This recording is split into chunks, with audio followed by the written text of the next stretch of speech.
Birincisi bu ki, mən siyasətçi deyiləm və Allah eləməsin ki, siyasətçi olam. Və mən bir yazar və bir jurnalist olaraq özümü bilirəm və heç bir zamanda aktiv bir şəkildə siyasətə, özəlliklə, xüsusilə bu dünyada girməyə bir iddiam da yox və istəmirəm. Ümid edirəm ki, bunu da biləsiniz. Bunu niyə deyirəm? Bu ki, mənim dediyim sözlər təbii ki, bir siyasətçinin sözü olmayacaq və fərqli bəlkə sözlərlə siz qarşı-qarşıya gələsiniz. İrandakı olan problemi təəssüflə bunu deməmiz lazım. Yəni 47 il İran inqilabından sonra gedən gedişatı təbii ki, biz daha çox pratikdə nə olduğunu anlamaq yerinə çox ideolojik olaraq baxmışıq. İdeolojik baxmaqla bərabər bunu monitor etməsi də fərqli qalıblarda və getdikcə indiki bu qloballəşmələ ilərləyən dünyamızda yanlış və səhv bir şəkildə insanlara monitor edilir və yaxud lanse edilir. Ona görə əsas məsələlərdən birisi budur ki, gerçəkdən əlimizdəki olan materiala necə baxmalıyıq. Mən buna əminəm ki, ideal olmaq və idea üzərinə getmək təbii ki, gərəkən bir şeydir və hər insan da onun üçün mücadilə verir. Ancaq real politikdə də, realist olmaqda çox önəmli bir yük və önəmli bir həssasiyyət daşıyır ki, onunla baxmalıyıq. Biz İran inqilabı olduğu zamandan bəri bilirik ki, Azərbaycan ən yüksək dərəcədə bu ortamın içərisində olub və hər zamanda bu inqilabların həm mirasçısı və həm davamçısı və həm sürət içərisində olaraq və həm də sonuc içərisində olaraq bir Azərbaycan faktoru və ya daha geniş çapda dediyimiz şəkildə bir Türk faktoru olub. Nədənsə bunları keçmişdə olaraq doğru düzgün analiz etmədiyimiz üçün və sürəkli buradakı olan düşüncəmizlə və indiki ulus devletlərin məhvəriyyəti ilə bağlı geçmişə baxdığımız zaman hər zaman xətalara doğru gedirik və ya sürəkli sonuçdan başlayıb və o sonucla, o şablonla və o temayla keçmişdəki Azərbaycandakı gedən hərəkatlar və yaxud İran içərisindəki Türk toplumunun psixologiyasını və sosiologiyasını analiz etməyə çalışırıq. Odur ki, xətalar gedir. Yəni, yaxud Qacar dövründəki olan məşrutə hərəkat olsun və yaxud bu 47 il sürəcin içərisində inqilabdan sonra başlayan hərəkətlər.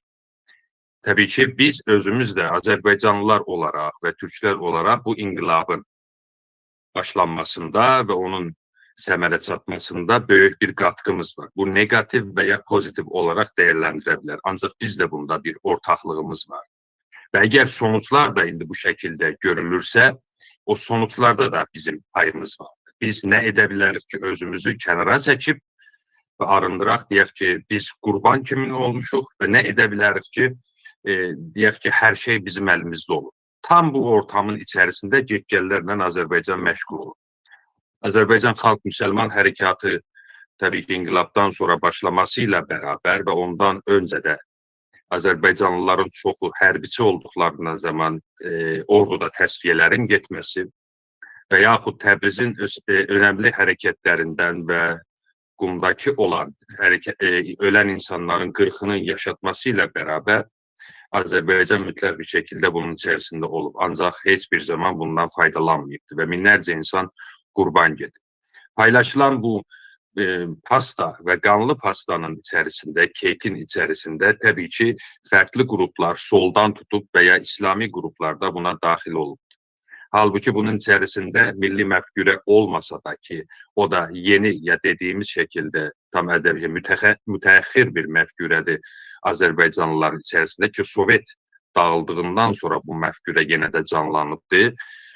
Bunlar təbii ki, bir Azərbaycan sevdası və bir Türk kimliyi üzərində gedən hərəkətləri çərçivələndirmək üçün bu qruplara yanaşır. Yəni, biz bunu deyə bilmərik ki, əgər bir Azərbaycan konsepti vardı bu İranda və Azərbaycan bir Türk bir faktoru varsa bunun İranda özünü kənara çəkib, İrandakı gedən gedişata daxil olmayıb və hər zaman qurban olub. Xeyr, bizdən də olub.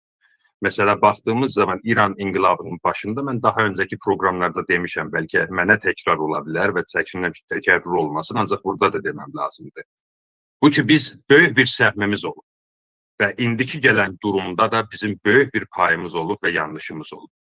Edilən edamların içərisində olan cəlladcasına Xəlxali kimi insanlar da olubdur ki, onun nə olduğu təbii ki, gedib araşdırsanız Wikipediyada, başqa yerlərdə görərsiniz, mən uzatmaq istəmirəm. İnsanların ölümünə fərman verən və hətta öz ölümündə imzalayan bir Azərbaycanlı oldu. Ondan sonra orada sol hərəkətlərində və onu təşəkkül edən çoxlu sol hərəkətlərin içərisində ki, onlar da sonradan Xümeyni ilə müxalif oldular. Yəni Hənif Nicat və ya Musa Xiyabani. Bunlardan mən hər hansı bir yaxınlığım yoxdur, izah etməyə çalışıram. Xalq mücahidlər dediyimiz şəkildə də Azərbaycanlılar oldu. Dini hərəkətlərin içərisində də şəriət mədarıdan tutsun ta Xameneyinin özünə qədər və Mişkinilər və Musəviyyə Ərdəbili kimi o da prokol olubdur və İranda da çoxlu edamlar edibdir. Bu adam Musəviyyə Ərdəbili dedim, mənim böyük atamın evində şah zamanında pənah gətirib. Mən xatırlaram ki, bunun hikayəni dedim, çox ilgincdir. Ki, gəlib şah zamanı qaçmışdı, mənim böyük atamın evindəydi, mənim o evdən də molladan xoşu gəlməz, pənah vermiş. O, mənim böyük atam bir problem için Tehranda süründürdü, Musəviyyə Ərdəbilini görmək üçün. Bunu 2 ay saxlamışdı. Bunlar bu cür nefret edici, bu cür belə dəccal bir adamlardılar ki, o adamı qoca 80 yaşındakı adam Tehranda süründürdü ki, bir dənə bir problemlə Musəviyyə Ərdəbili onun nə telefonuna baxdı, nə qapısına qoydu. O da Azərbaycanlıydı. İndiki olaraq da Xamenei də Azərbaycanlıdır. İranın ilk başındakı olan baş nazirlərdən birisi Mühəndis Mehdi Bazərgan da Azərbaycanlı və Bazərgan Bakının yanındakı olan şəhərlərdən birisidir ki, onun məşhur sözü də var. Deyir ki, biz getdikdən sonra gələcəkdəkilər sizə rəhm eləməyəcək mollalara. Ondan sonra Rəcai, İranda prezident olan Rəcai ki, öldürüldü bombayla, Azərbaycan. Ondan sonra Xameneinin özü də Azərbaycanlı və yaxud türk idi. Bütün bu sürəcin içərisində biz həm iştirak etmişik bu prosesdə, həm mücadilə vermişik, sol qruplar olsun, milli qruplar olsun, İslami qruplar olsun və həm də öldürənlərdə bir Azərbaycan və Türk faktoru olmuşdur. Bu da nədir? Milli bilincin olmadığından dolayı və səbəblərdən dolayı bu şəkildə ortaya çıxmışdır.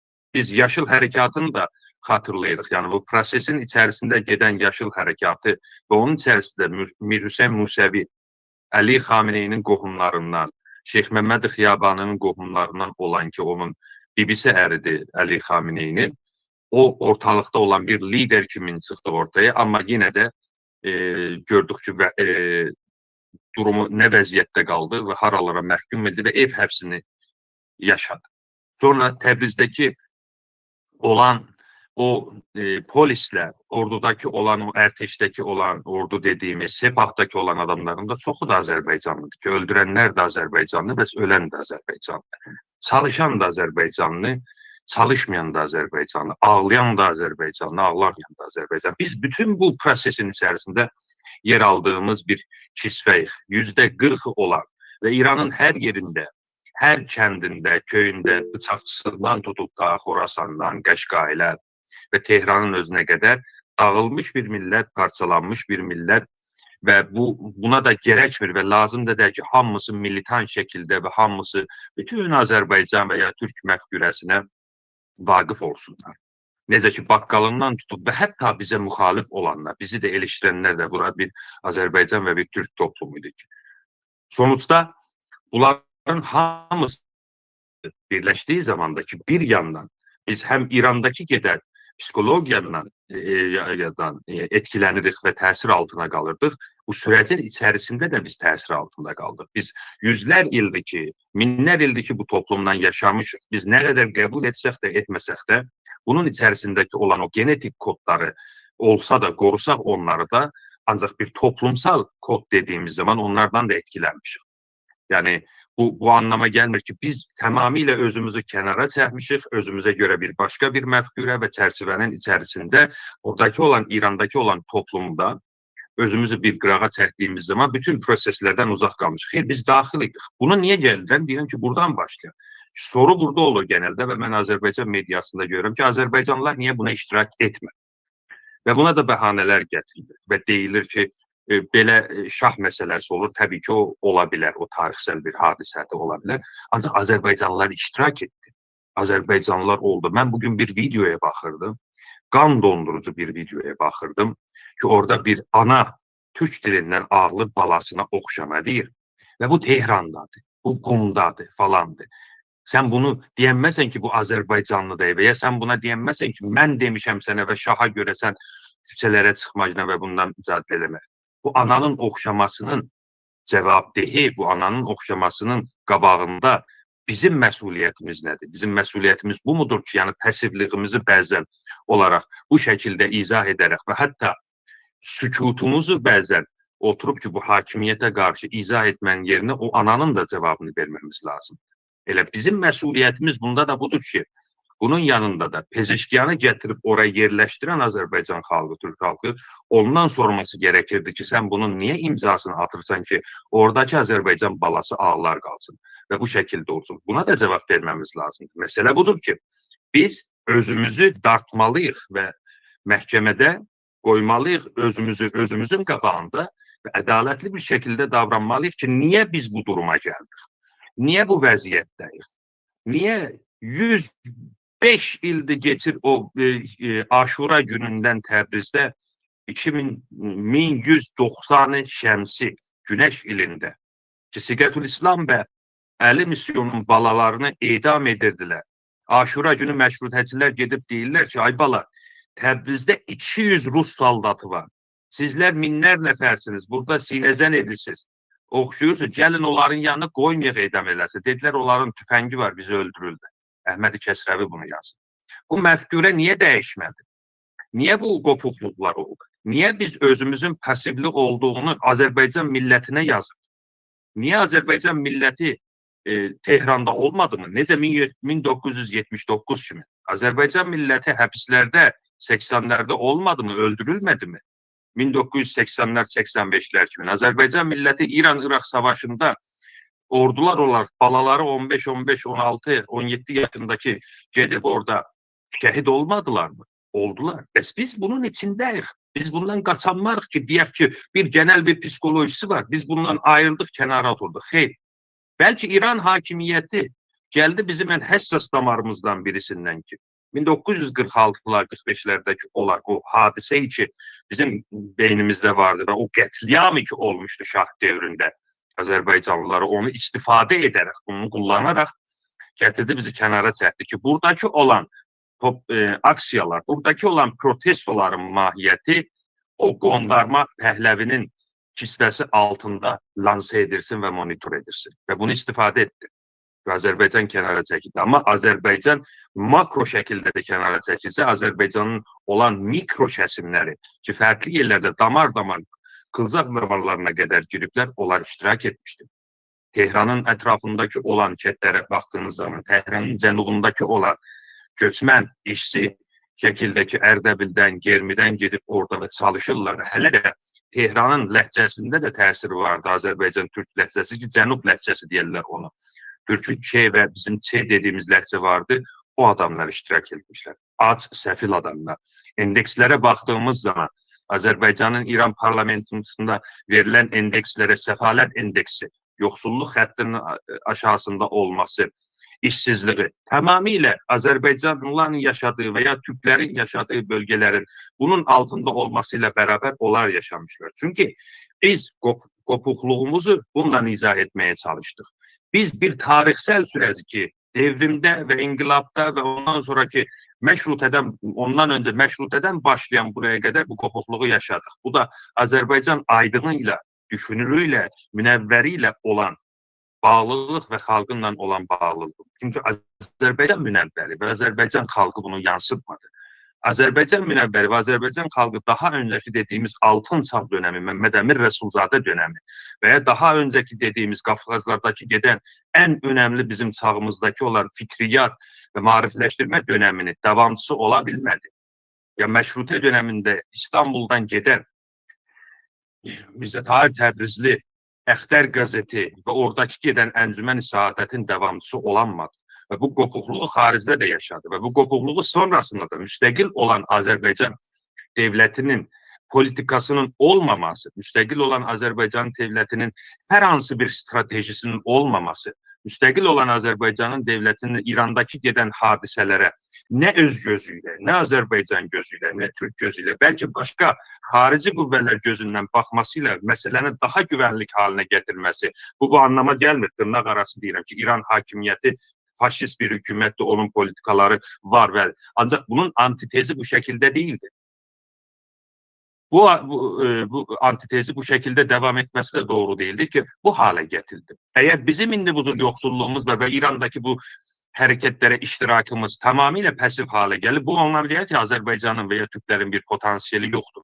Her yerde olan ve tarihsel olarak, kültürel olarak ve hatta bakkalından tutup ki öz tabelasını Türkçe yazır, öz uşağının adını Türkçe yazır, bunlar Azerbaycan hareketinin içerisinde ama bunu yönlendiren olmadı. Yalan, ne bileyim ki yaltaqlıq ve ondan sonra Aydın'ın yerden yere vurulması, sosyal medya səfaləti ilə beraber her şey sadece şovmenliklə, sadece Azərbaycan bayrağı qaldırıb traktorla ve oxumaqlarla beraber bu Aydın boşalıldı. Bu milletin beyni boşalıldı. Millet 2 dəqiqəlik videolara məhkum edildi. Millete verileceği yazı, kitap, strateji tamamıyla məhv olundu.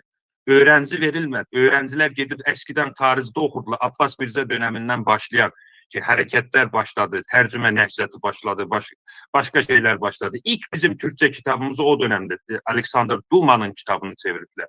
İndi ama o vəziyyətdə gözü meydan düşübdü ki, Əliquludan, Vəliquludan ki, başka yaltaqların üzr bu keliməni də ısrarca altını çizirəm. Başka bir buna müteradif bulmadım ki bunu deyirəm. Onların eline düşerek bir hakimiyet de vardı ki iller ilidir ki bunu görerek, bunu tamamıyla bir güvenlik konseptine sokarak, istihbarati şekilde sokarak, İran'ın istediği şekilde davranarak Azerbaycan meselesinde bilinçli bir şekilde, eğitici bir şekilde yaklaşmak.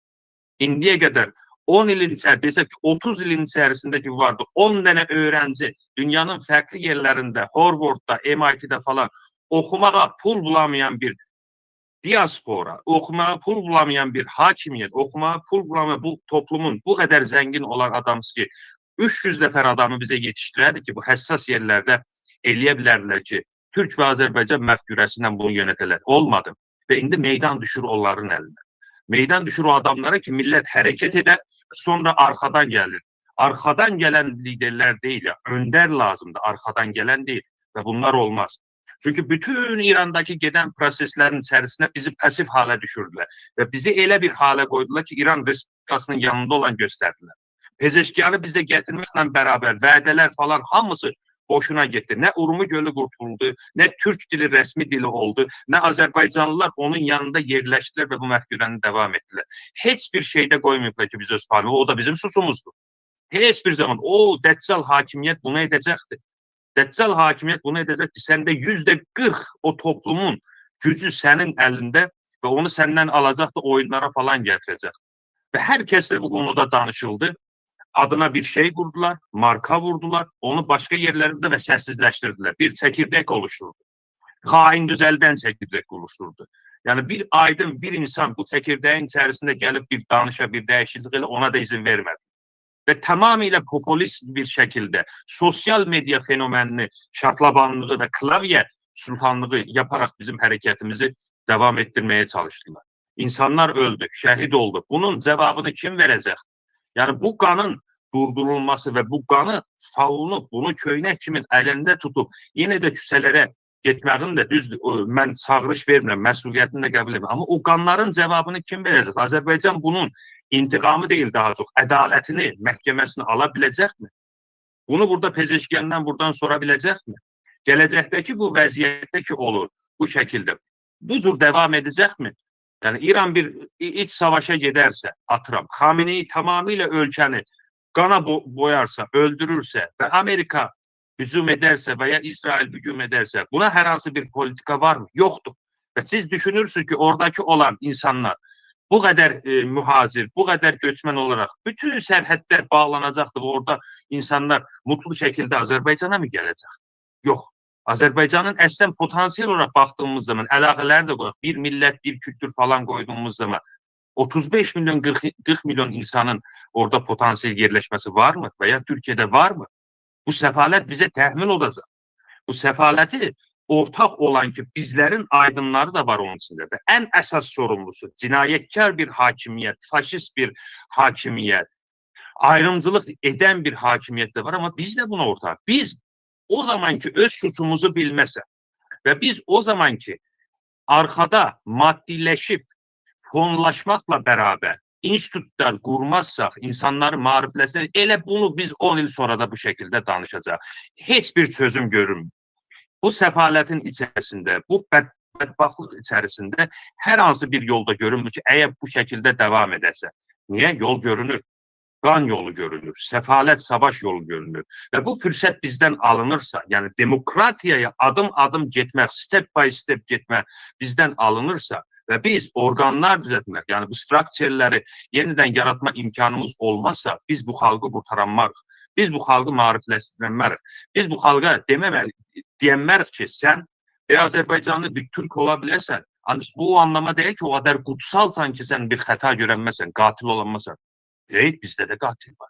Bizde de öldüren var.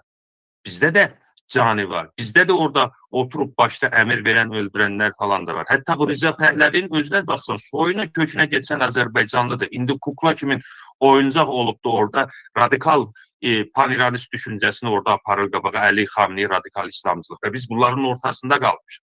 Əsasən, ben sözleri çok uzatmıram.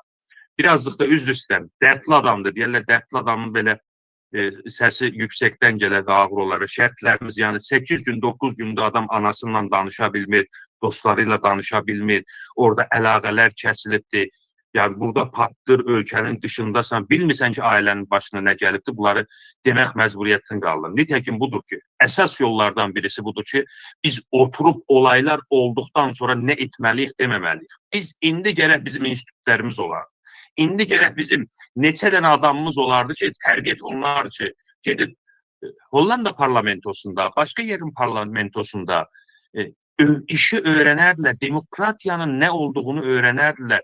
Necə olar ki, sekülər bir kültür, dinin sistemə qarışmasıyla bərabər bu ülkələr necə yönətilir? Bunları biz yetirmədiyimiz halda indi 5 günün içərisində, 6 günün içərisində insanlar nə edəcək, nə olacaq, heç bir şey edəmərik. Sadəcə ağlaya bilər. Sadəcə oldu ki, durumumuzu ağlaya bilərik.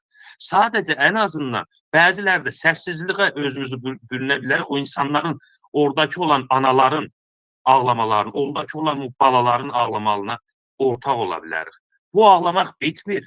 Bununla da bitməyəcəkdir. Ta biz bir öndərlik kisvəsini aydın kəsimə verməsək, o bayrağı onlara verməsək və bu bayraq fərqli qüvvələrə düşərsə, fərqli adamlara ki, çıxarları vardı orada və səmimiyyətləri yoxdur, bu şəkildə olacaq. Mən heç Avropanın da, Qərbin də, Rusiyanın da heç birinin səmimiyyətində də inanmıram. Ancaq məsələ budur ki, o öz otundan, öz külündən qalxan bir Azərbaycan necə gərəkir, bunlar sözdə çox rahat. Mən deyə biləm ki, olmalıdır. Ancaq yenə də buna dönürəm. Əsas məsələ budur ki, bilimsel və aydın şəkildə indidən başlayaq. Deməyək ki, gecdir. 10 ilə qədər hər il 10 nəfər adam, 100 dənə adam yetişdirsələr bu xaricdəkilər olaraq Azərbaycanın gələcəyi üçün və ya İrandakı olan iştirakları üçün mənə görə ən əsas məsələ budur ki, biz daha az ağlayaq, daha az qan görək, yoxsa sonumuz yenə də Suriye kimin olacaq, sonumuz yenə də Afqanistan kimin olacaq, sonumuz yenə də bir dəyişikliklə bərabər, bir yeni də istibdadın gəlməsi, bir yenidən bir radikal bir ırqçılıq, faşizmin gəlməsi olacaqdır və biz yenə də bunları danışacağıq. Çox təşəkkür edirəm, çox tutmuram. Digər xəbərləri mütləq şəkildə siz özünüz izləyirsiniz. Mən sadəcə orada bir fərd olaraq və bir jurnalist olaraq öz qayələrimi, öz qayğılarımı burada gəldim sizə dedim. Ümid edirəm ki, vaxtınızı almadıysam. Çox təşəkkür edirəm, minnətdaram. Sağ olun, var olun.